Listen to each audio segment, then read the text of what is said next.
Okay, doctor साहब, close your eyes. Remember, this is a test of your imagination. Let's see कि आपकी imagination कितनी अच्छी है. Okay? थोड़ी देर के लिए just imagine करें, तसव्वुर करें कि जैसे आपका जिस्म एक solid steel के बार की तरह है, ऊपर से नीचे तक एकदम solid steel का बार, और मेरे हाथ जो हैं they are like magnet. And you know what happens when a magnet comes closer to a steel bar?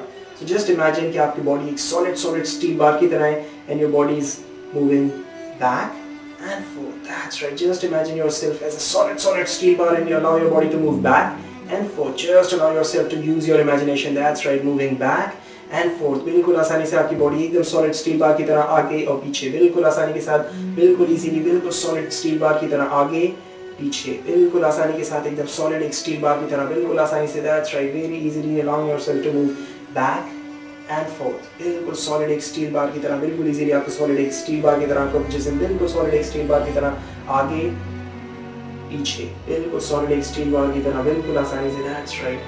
पीछे आगे, बिल्कुल आसानी से solid steel bar की तरह, बिल्कुल easily. Now just relax. बिल्कुल relax, एकदम पुरसुकून महसूस करते हुए. Once again आपकी body के अंदर तमाम normal feelings वापस आ रही हैं. Okay. And feeling relaxed, refreshed and alert, you can open your eyes.